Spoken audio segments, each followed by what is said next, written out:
Bonjour, si maintenant vous voulez faire des lignes ou des flèches, donc on va repartir avec créer couche, créer une couche et nouvelle couche shapefile.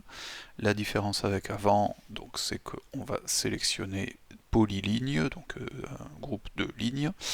On va évidemment lui donner un nom, donc moi j'ai fait un petit fichier Excel qui s'appelle procession, donc on va dire que c'est le trajet de procession qui se baladerait par ici.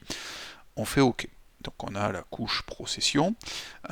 Faites bien attention, hein, bien entendu, il faut toujours mettre au-dessus ce que vous voulez voir. Si je la mets tout en bas, par exemple ici, elle ne se verrait pas, vu qu'elle serait derrière le satellite. Hein, d'accord. Donc ce qui est en bas est caché par ce qui est au-dessus.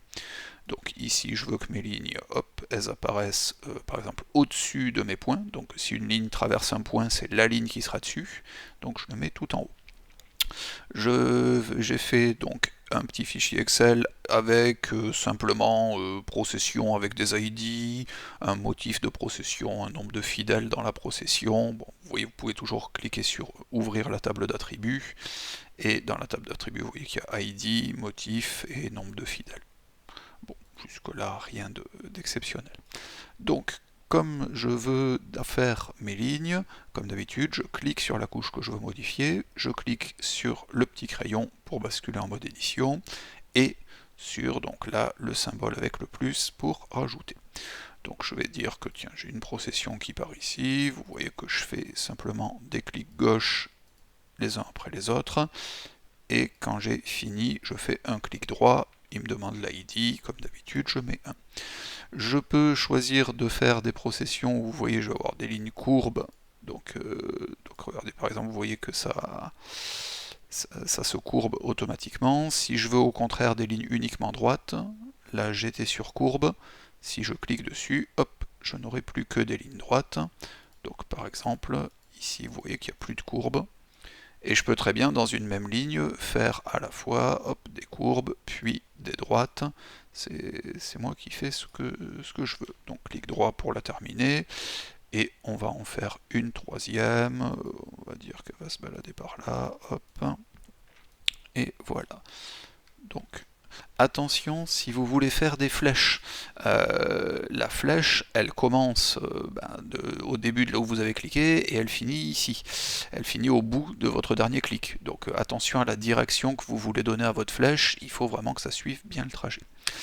Alors, si maintenant on veut changer l'apparence de ces lignes, donc double-clic sur la couche qui nous intéresse, procession, on peut soit changer l'apparence en étant en symbole unique, donc si je suis en symbole unique, là c'est toutes mes lignes qui vont changer de la même façon, donc par exemple ici je vais le mettre en vert, là je vais augmenter leur largeur, on fait bien appliquer, on ne fait pas que OK, vous voyez que bon, tout a changé, tout est devenu assez affreux. Donc ça, c'est si jamais vous voulez que toutes les lignes changent de la même façon. Si jamais vous voulez par exemple que les différents types de procession changent en fonction du type de procession, on retourne comme pour les polygones et comme pour les points dans jointure, on fait un plus, quelle est la couche avec laquelle on veut lier les fameuses lignes. C'est pas Capitol, c'est pas les points, c'est les lignes. Je l'ai nommé comme ça avant de l'importer. On veut les relier sur l'ID qu'il y a dans Excel et l'ID qu'il y a sur les lignes, donc comme pour les points, comme pour les polygones, et on fait appliquer. Ensuite, là, on peut retourner en symbole, symbole catégoriser. On pourrait faire graduer si on voulait par exemple que le trait soit plus ou moins gros ou plus ou moins foncé en fonction du nombre de fidèles qu'il y a dans la procession. Là c'est une variable numérique, on peut faire une graduation dessus, alors qu'on ne pourrait pas faire une graduation sur telle procession c'est pour des inondations, telle procession c'est pour la fête Dieu. Là c'est pas graduable, il n'y a pas de plus petit et de plus grand. Donc faisons catégoriser. On me demande catégoriser en fonction de quoi? Bien, hop, quand j'ouvre, il me trouve les colonnes de ma matrice Excel, donc je vais dire catégoriser en fonction du motif, classer, et il me dit il y a 3 différentes choses. Il y a, alors voilà, dans ma matrice Excel, j'ai mis fête de la délivrance, c'était la fête de Toulouse, la fête du 17 mai, fête Dieu ou suite à des inondations. Si je fais appliquer, vous voyez que hop, les différentes flèches ont changé de couleur, les différentes lignes pardon, ont changé de couleur, et pour chacune. Par exemple, si je veux changer la fête de la délivrance, je fais double-clic. Double-clic, ça va m'ouvrir donc une possibilité de changer donc la taille, etc. Si je veux pas que ce soit juste une ligne, si je veux carrément que ce soit une flèche, il va falloir que je fasse plusieurs choses. Je vais d'abord cliquer sur le plus, ici, le plus, vous voyez, ça va me donner deux choses à modifier. En clair, l'une, c'est pour le corps de la flèche, et l'autre, c'est pour la tête de flèche. Donc ici, par exemple, j'ai un trait de 1 mm d'épaisseur, je veux dire, tiens, qui sera bleu. Hop, je fais OK. Et au-dessus, donc il me faut ma tête de flèche. Donc ma tête de flèche, ça va être un petit peu plus compliqué. Vous voyez, au début, je suis sur une ligne simple. Je vais lui dire que je veux une ligne de symbole, vu que ce que je veux c'est la tête. Vous pourriez aussi prendre l'outil flèche directement, ça marche aussi.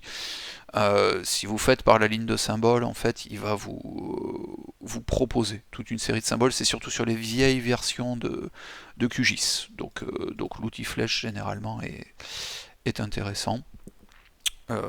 Auquel cas d'ailleurs, si vous faites sur l'outil flèche, vous n'aurez pas besoin du deuxième. Donc maintenant que les versions récentes de QGIS proposent l'outil flèche, vous me direz c'est le plus simple d'utiliser ça. Donc outil flèche, on choisit son remplissage, on choisit si c'est une flèche continue, si c'est une flèche avec des hachures dedans, si c'est une flèche dégradée, il peut y avoir plein de choses, flèche courbe, tout ce qu'on voudra. On fait OK, on fait appliquer, et vous voyez que quand on fait avec l'outil flèche, on se retrouve avec des petites flèches qui s'accumulent les unes les autres. Si jamais on n'avait pas envie de ça, donc admettons, je prends celui-ci, je vais faire ce que je vous proposais tout à l'heure, donc ligne simple, 1 mm d'épaisseur, et là, ici, la deuxième, ce sera donc non pas une ligne, mais une ligne de symboles. Donc ici pour l'instant les symboles c'est des ronds, ça ne ressemble pas à grand chose. On va aller dire qu'on ne veut pas avoir des symboles régulièrement sur la ligne, on le veut juste sur le dernier sommet, donc tout au bout.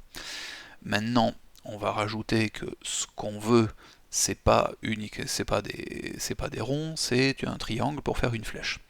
Pour cela, je vais, vous voyez, dans la ligne de symbole, symbole simple, il faut que je clique tout en bas.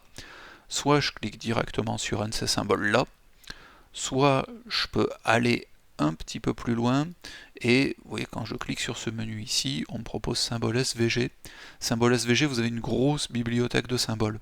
Et par exemple, arrows, donc les pointes, hein, littéralement, vous pouvez cliquer vraiment sur beaucoup plus de pointes différentes, donc admettons qu'on veuille celle-ci.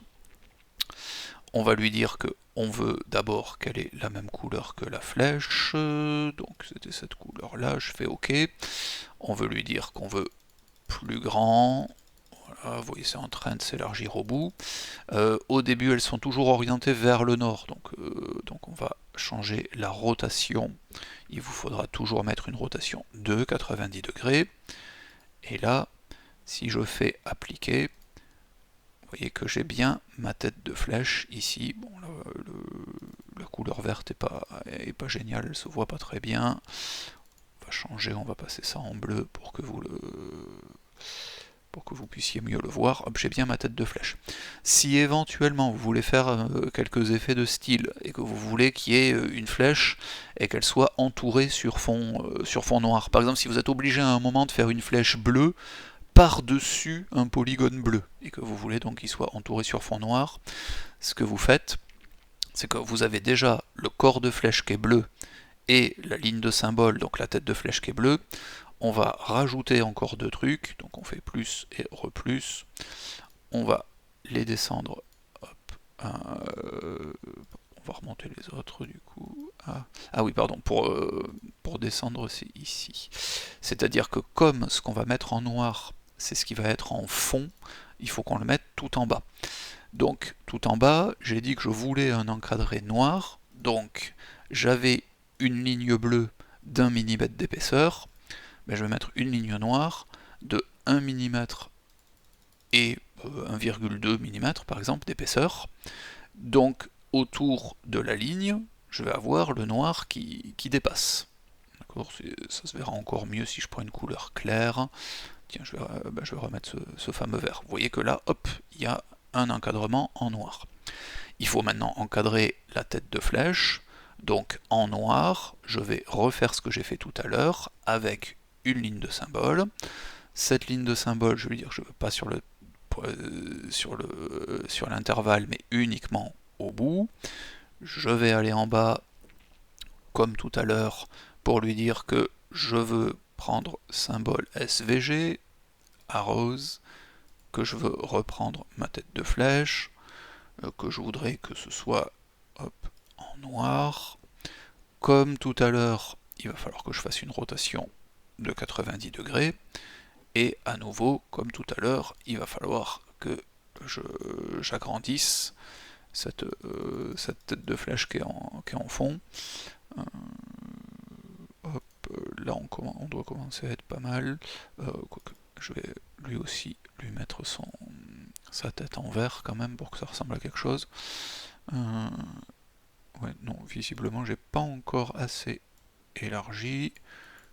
Voilà, vous voyez que là, plus j'élargis la flèche qui est derrière, plus on voit le noir qui dépasse.